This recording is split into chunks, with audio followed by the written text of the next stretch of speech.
Selamat pagi, salam sejahtera dan salam Malaysia malam ini diucapkan bagi para hadirin dan hadirat sidang Dewan yang hadir ke forum atas talian hari ini.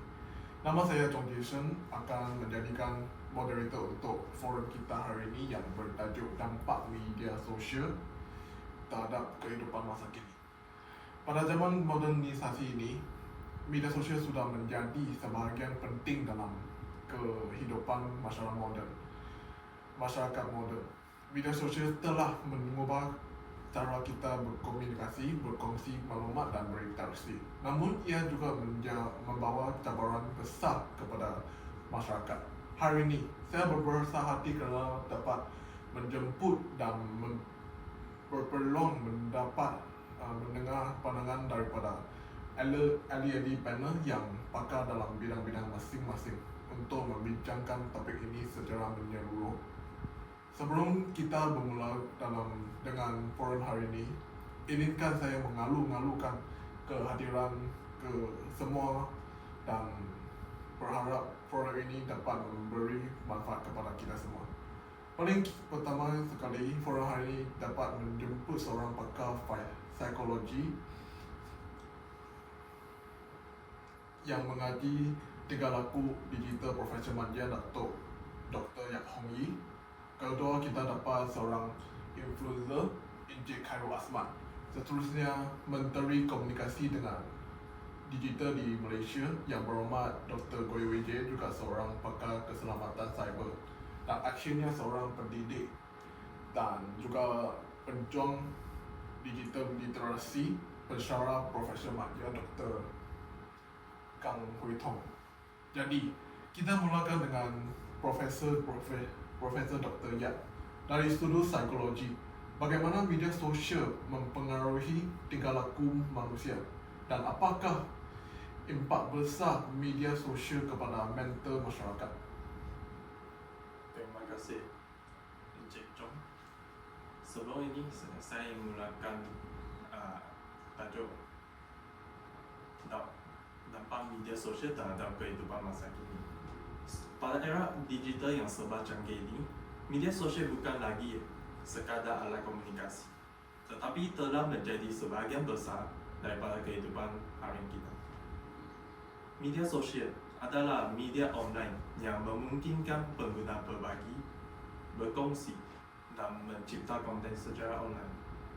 Aplikasi media sosial yang paling famous sekarang adalah Facebook, Instagram, Twitter, TikTok, dan sebagainya. Telah mengubah cara kita berkomunikasi dan mendapatkan maklumat. Sebelum ini, saya ingin memulakan forum hari ini dari aspek positif.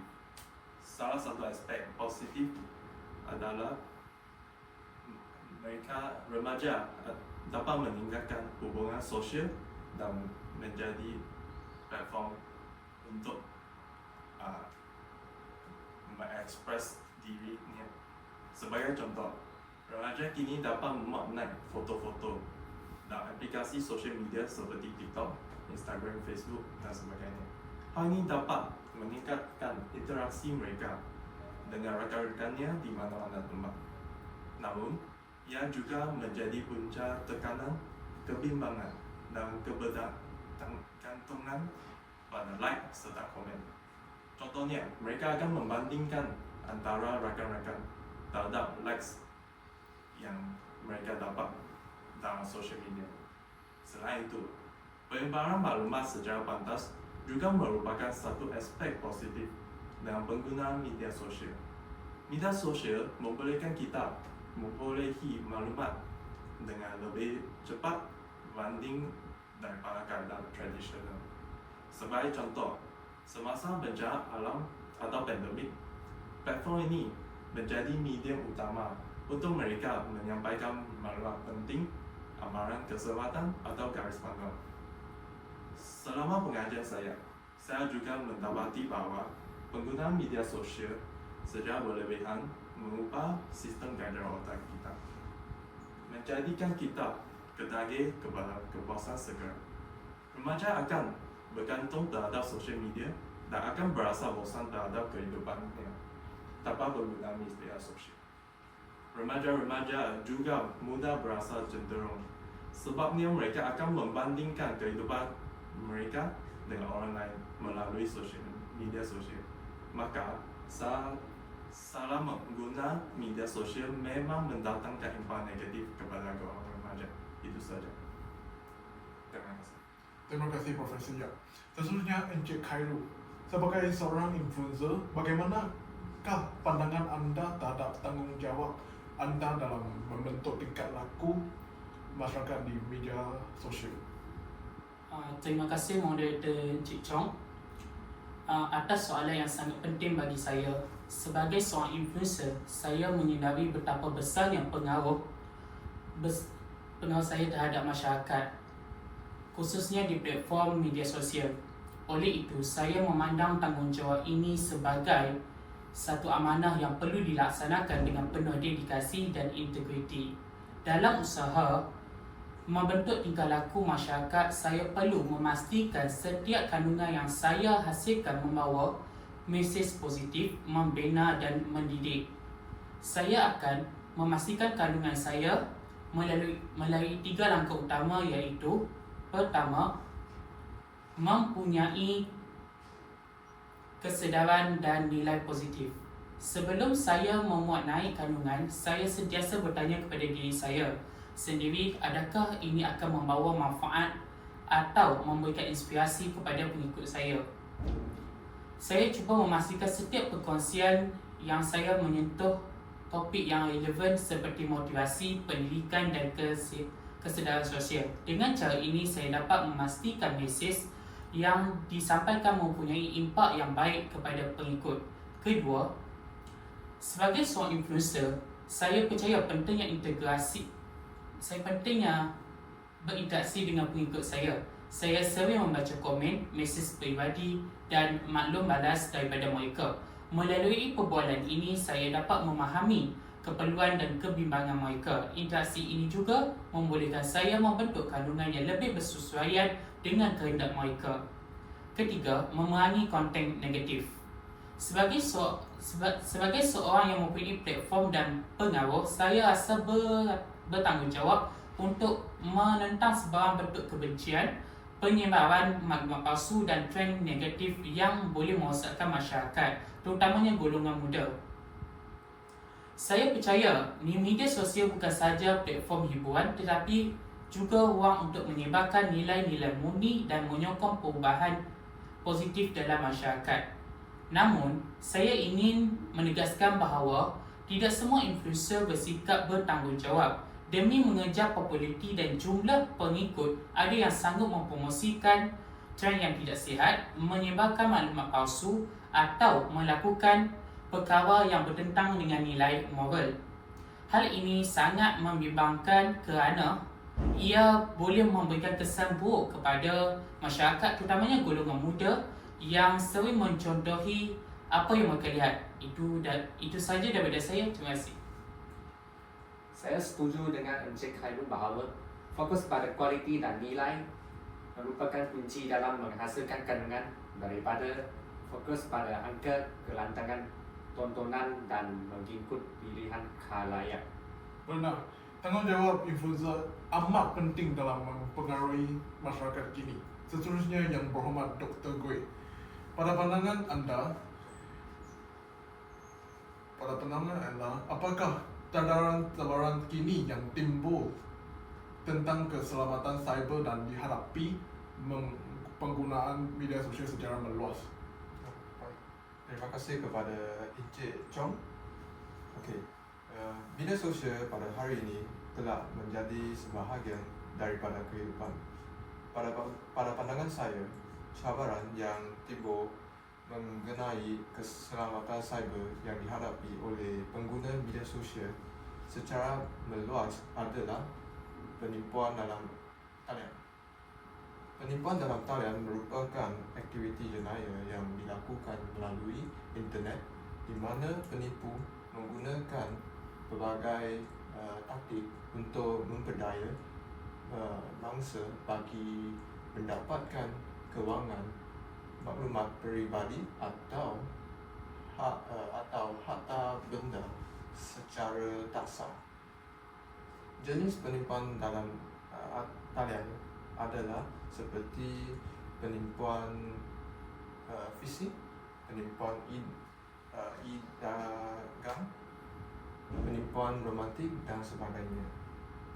Cabaran yang seterusnya adalah ancaman terhadap maklumat peribadi.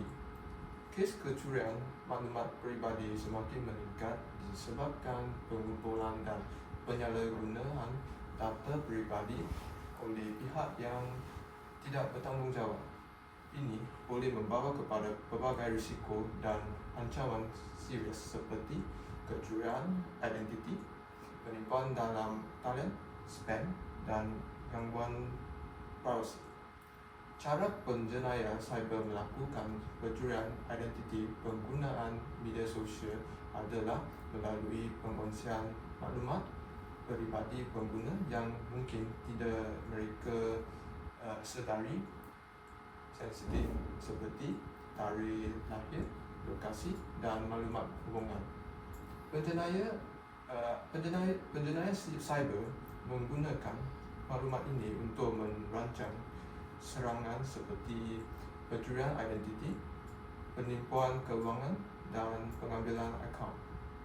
Selain itu, penyebaran maklumat palsu dalam talian adalah salah satu cabaran yang timbul tentang keselamatan cyber juga. Penyebaran maklumat palsu dalam talian adalah tindakan menyebarluaskan informasi yang tidak benar atau mengelirukan melalui berbagai media seperti media sosial, laman web dan saluran dan komunikasi lain. Maklumat palsu ini boleh disebarkan sama ada secara sengaja atau tanpa niat jahat. Manakala penyebaran maklumat palsu menjejaskan keharmonian dan kepadan masyarakat. Sebagai contoh, maklumat palsu yang mengandungi unsur penipuan atau mengapi sentimen perkawan boleh menimbulkan ketegangan dan perpecahan dalam masyarakat. Akhirnya, saya mahu memberitahu semua audiens, media sosial adalah lumbuk emas bagi penjenayah cyber. Kita sebagai pengguna sosial media perlulah berhati-hati tentang maklumat yang dikongsi dan memberi perhatian terhadap maklumat palsu. Itu saja daripada saya. Terima kasih. Betul tu yang berhormat. Berita palsu sering dimulakan menyebar oleh individu yang tidak membezakan sumber sah atau palsu. Okay, terima kasih Yang Berhormat Dr. Greg. Penting sekali untuk pengguna supaya lebih berhati-hati semasa menggunakan media sosial. Lepas tu, Profesor Kang, pada pandangan anda, bagaimana kita boleh mendidik generasi muda agar lebih cerdik digital dan bijak dalam menggunakan media sosial? Terima kasih Encik Chong. Literasi digital adalah kunci untuk menangani cabaran tersebut.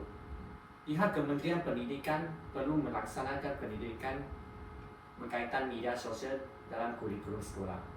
Pelajar harus dididik dengan ilmu pengetahuan etika digital, cara menilai maklumat dan kesan jejak digital, supaya mereka dapat mengelakkan diri terlibat dalam berbagai masalah semasa menggunakan media sosial. Oleh itu, pelajar dapat menjaga keselamatan diri dalam media sosial jika dididik dengan ilmu pengetahuan yang betul dan tepat.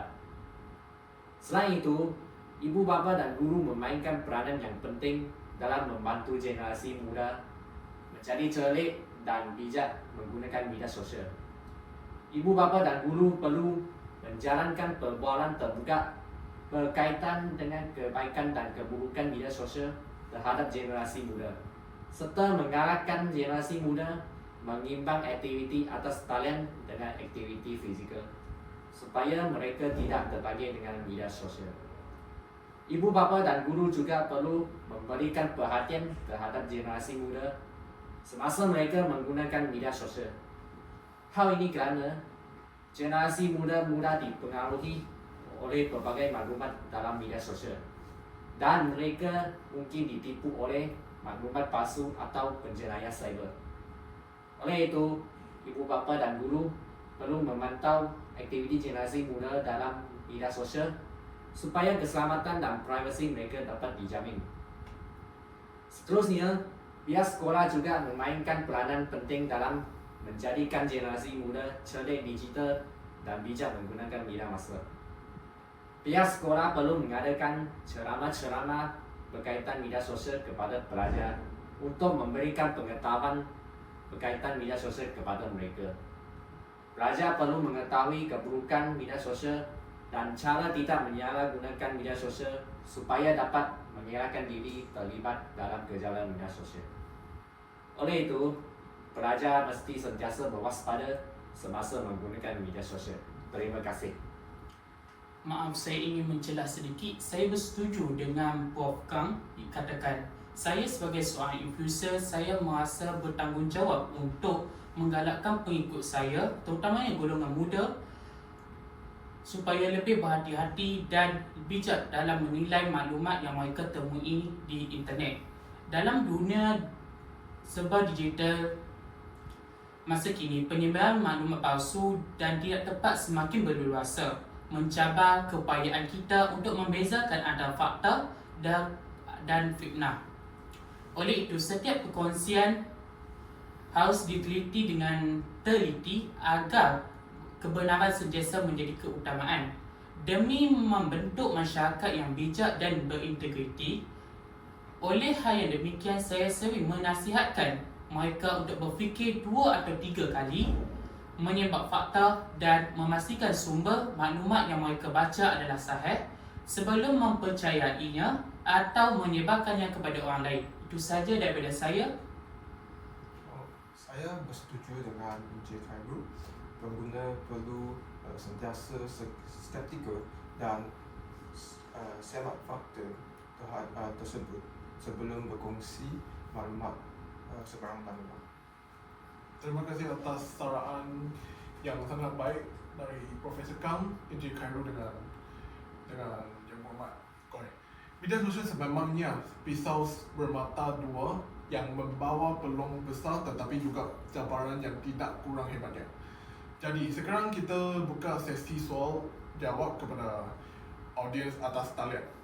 Adakah soalan untuk ahli-ahli panel hari ini? Okay, jadi kita boleh tengok satu soalan daripada audiens W kepada Profesor Yap. Bagaimana cara untuk mengenal pastikan tanda-tanda tekanan atau ketagihan media sosial dalam kalangan masyarakat? Oh, ini adalah soalan yang bagus. Pada pendapat saya, kita yang menghabiskan terlalu banyak masa di media sosial mudah mengabaikan tanggungjawab lain seperti pelajaran atau kerja. Remaja yang ketagih cenderung menghabiskan berjam-jam setiap hari di media sosial. Mereka akan menghapuskan tanggungjawab lain seperti pelajaran mereka, aktiviti fizikal dan juga interaksi sosial mereka. Selain itu, remaja yang mengalami ketagihan mudah mengalami perubahan emosi seperti cepat marah, gelisah atau tertekan apabila tidak dapat mengakses media sosial.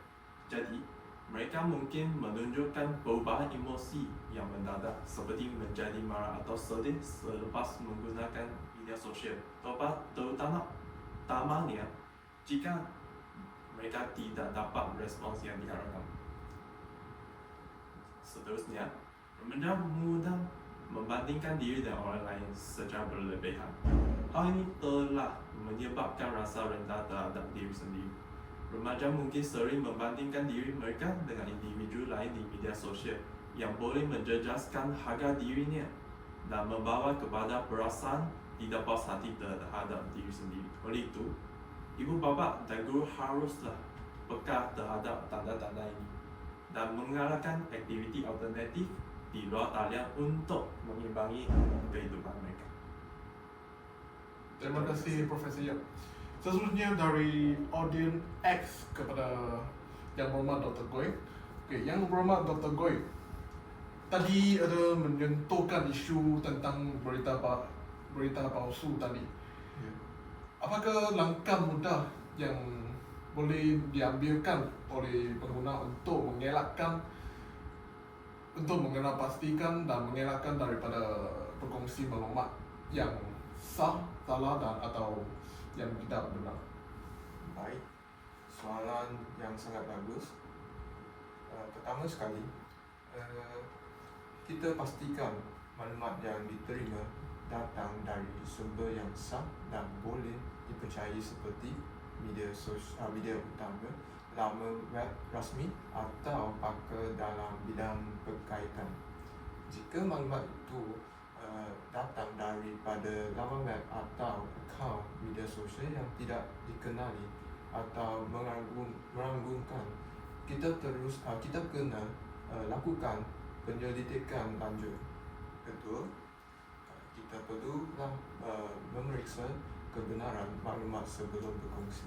Contohnya, kita boleh lakukan carian tambahan untuk melihat jika maklumat tersebut disahkan oleh beberapa sumber. Ketiga, mintakan pendapat orang lain jika tidak pasti kebenaran sesuatu maklumat.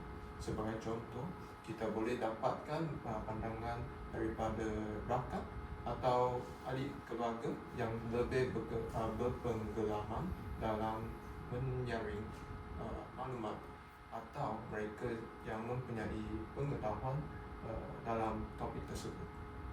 Terima kasih. Terima kasih Yang Berhormat Dr. Goy. Seterusnya soalan ketiga kepada Encik Khairul. Apakah pandangan anda terhadap pencipta kandungan yang tidak bertanggungjawab di media sosial, dan bagaimanakah ia mempengaruhi masyarakat secara keseluruhan? Terima kasih atas soalan yang diajukan. Pada pendapat saya, terhadap pencipta kandungan yang tidak bertanggungjawab akan memberi kesan negatif yang besar kepada masyarakat. Kandungan seperti menyebarkan maklumat palsu, mempromosikan gaya tidak sihat atau mencetuskan kebencian boleh merosakkan pemikiran dan nilai masyarakat, terutamanya dalam kalangan remaja yang mudah terpengaruh. Sebagai seorang influencer, saya percaya kita mempunyai tanggungjawab moral untuk menyampaikan mesej yang positif dan beretika. Media sosial adalah platform yang sangat berpengaruh, jadi kita perlu berhati-hati dengan apa yang kita kongsikan. Untuk menangani masalah ini, penting untuk pengguna menjadi lebih kritikal, menyemak fakta dan melaporkan kandungan yang tidak bersesuaian. Selain itu, platform media sosial juga perlu memainkan peranan dengan memperketatkan kawalan dan mewujudkan logaritma yang menyekat penyebaran kandungan berbahaya. Pencipta kandungan perlu sedar bahawa mereka adalah contoh kepada orang ramai dan tindakan mereka boleh membawa kesan jangka panjang. Itu sahaja daripada saya. Terima kasih. Terima kasih kepada Encik Khairul. Seterusnya soalan keempat dari audiens Z yang bertanya, bagaimana pendidik boleh memanfaatkan media sosial secara positif dalam proses pembelajaran? Terima kasih. Encik Chong, media sosial boleh menjadi alat pembelajaran jika digunakan dengan cara yang betul. Sebagai contoh, guru boleh menggunakan platform seperti YouTube atau TikTok untuk membuat video pembelajaran yang kreatif dan menarik kepada pelajar. Selain itu, guru boleh membentuk kumpulan WhatsApp atau Telegram untuk berkomunikasi dan mengungsikan bahan pembelajaran dengan pelajar. Guru juga boleh mengarahkan pelajar untuk menghasilkan kandungan kreatif seperti video atau blog berkaitan subjek mereka. Terima kasih. Akhirnya, lagi soalan daripada audiens A yang bertanya, apakah pandangan ahli-ahli panel tentang peranan pihak kerajaan kini dalam mengawal selia penggunaan media sosial di negara kita? Baiklah, kerajaan telah memainkan peranan yang memang penting untuk melindungi rakyat, terutamanya golongan muda. Seperti polisi kawalan umum dan pemantauan kandungan adalah langkah yang baik. Hal ini amat penting supaya dapat melahirkan suasana penggunaan media sosial yang lebih harmoni dan selamat. Sebagai contoh, kerajaan boleh menggunakan dasar dan garis panduan untuk memastikan penggunaan media sosial dalam kalangan remaja dapat dikawal dengan baik. Ini termasuklah langkah-langkah melindungi data privasi dan juga keselamatan untuk kanak-kanak seperti jaminan umum bagi akses kepada kandungan tertentu. Selain daripada penguatkuasaan undang-undang, kerajaan turut menekankan kepentingan pendidikan dan kesedaran awam mengenai etika penggunaan media sosial. Inisiatif seperti kempen kesedaran dan program pendidikan di sekolah perlu dilaksanakan untuk mendidik remaja tentang tanggungjawab dan keselamatan dalam talian. Itu saja, terima kasih.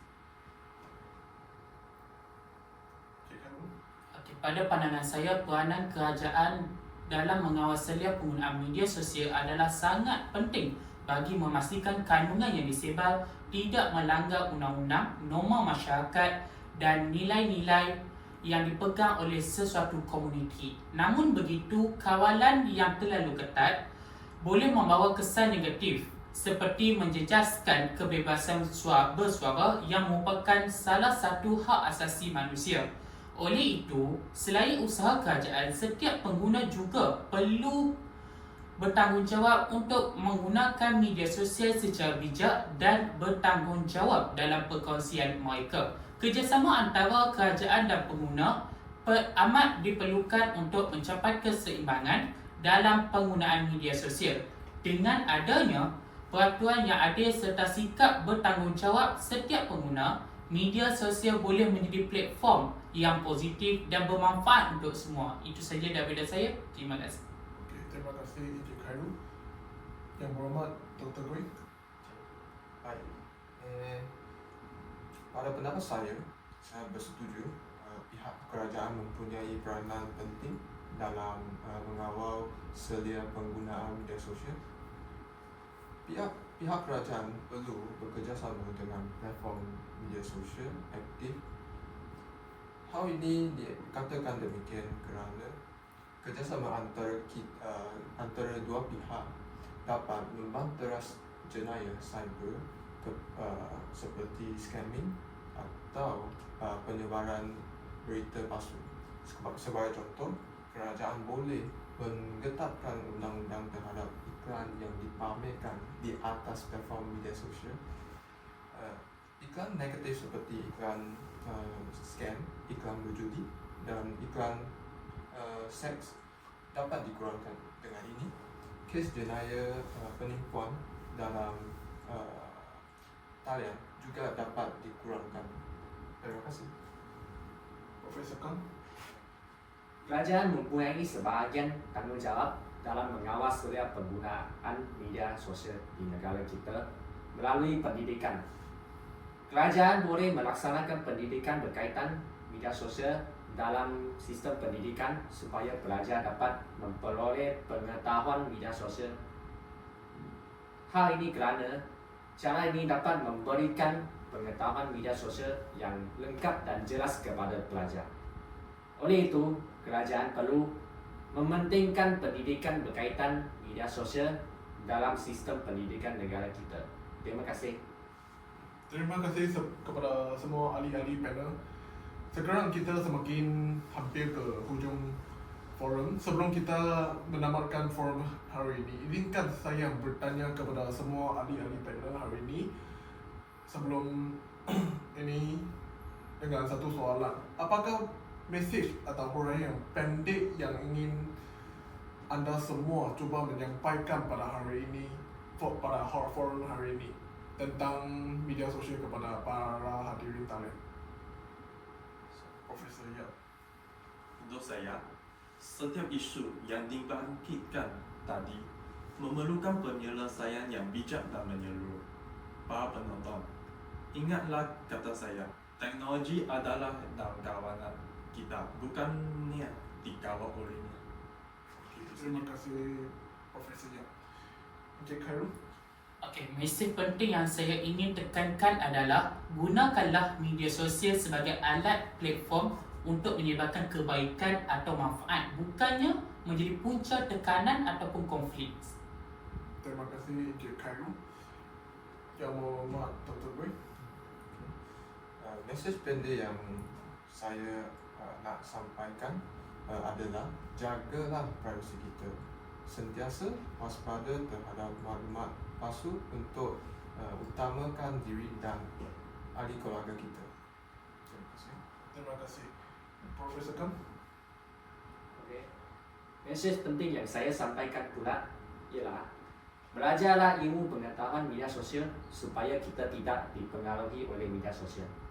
Tidak menyalahgunakan media sosial merupakan tanggungjawab kita. Terima kasih. Okay, terima kasih semua.